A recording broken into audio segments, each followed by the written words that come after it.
여러분 반갑습니다. 요한계시록 6번째 묵상. 같이 보실 하나님의 말씀은 계시록 1장 9절에서 11절입니다. 나 요한은 너희 형제요 예수의 환난과 나라와 참음에 동참하는 자라.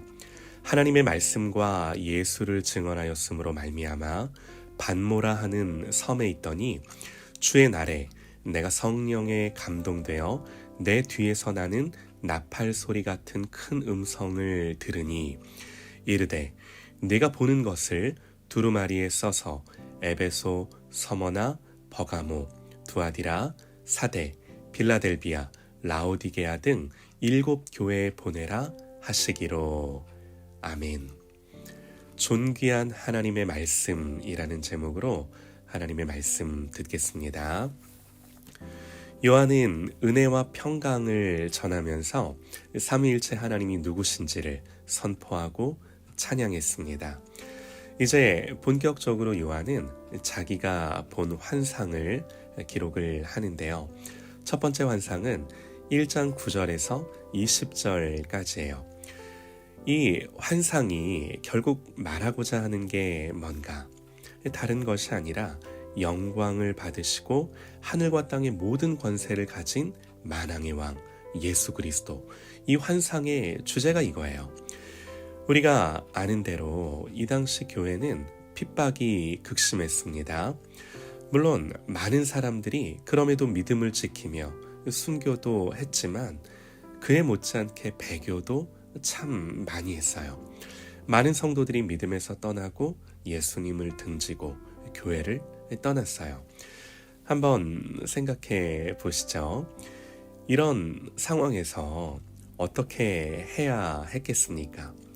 극심한 박해 가운데 믿음이 흔들리는 사람들을 위해 할 수 있는 일이 무엇이었겠습니까? 그래도 힘내세요. 조금만 더 견디세요.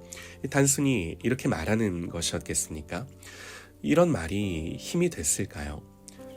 하나님은 요한에게 환상을 보여주심으로 하나님 나라의 실제를 생생하게 묘사하고 그 영광을 보여주라고 이 말씀을 하시는 거예요. 그리스도의 영광과 그 영원한 통치를 보여주므로 지금 당장 이 당하는 모든 고난을 감수하고서라도 결코 그 영광을 버릴 수 없는 것임을 알게 해 주고 싶은 거죠. 하나님 요한에게 보여주는 환상과 계시의 핵심이 이거예요. 그리스도의 주권과 통치, 그리고 그 나라의 영광. 여러분, 이건요 오늘을 사는 우리에게도 너무나 중요합니다. 신앙생활 한다는 건요 결국 이 하나님의 영광과 통치를 보는 거예요.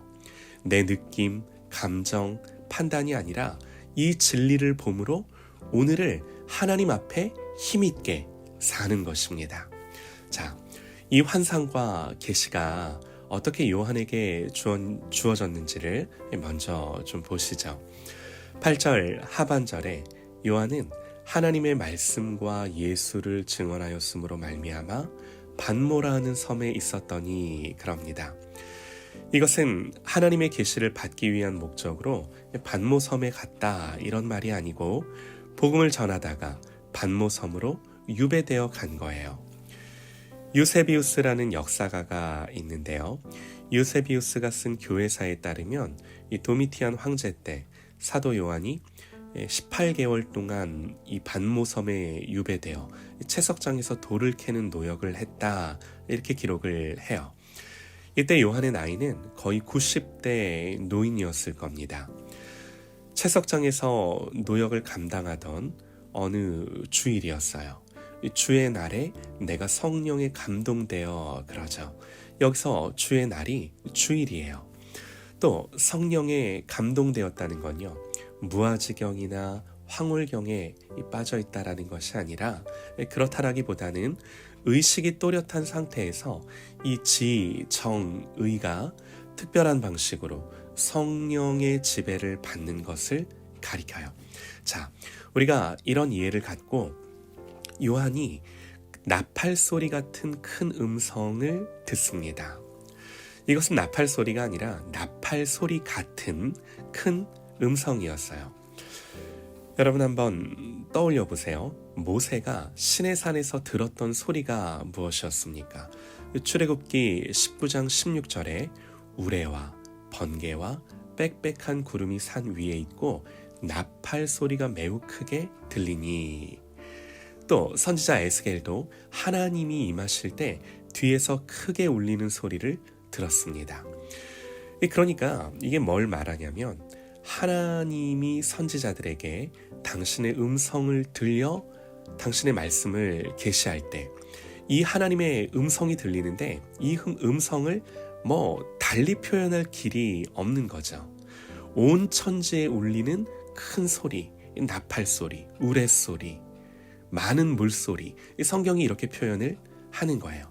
자, 뭐라고 하나님이 이 큰 소리 가운데 말씀을 하셨는가? 그 구체적인 내용이 이르되 네가 보는 것을 두루마리에 써서 에베소, 서머나, 버가모, 두아디라, 사대, 빌라델비아, 라오디게아 등 7 교회에 보내라.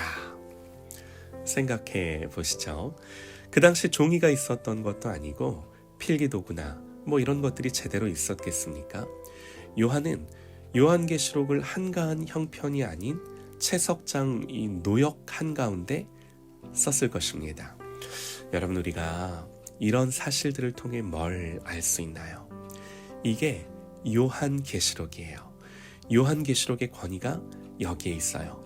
하나님 붓을 들게 하셨고 하나님 지키셨고 간섭하셨고 또 친히 큰 나팔 소리와 같은 음성으로 말씀하여 요한에게 들려주신 이 하나님의 말씀인 것입니다. 이 말씀이 오늘 우리에게 그대로 보존되어 내려온 거예요. 우리는 여기서 요한이 보고 들었던 것을 동일하게 보고 듣는 것입니다. 사랑하는 여러분, 오늘도 이런 하나님의 말씀을 그 무엇보다 귀하고 존귀하게 여겨 가치 있게 여기는, 그래서 이 말씀을 읽고 듣고 보고 지키고 행하는 그런 저와 여러분 되시기를 간절히 소망합니다.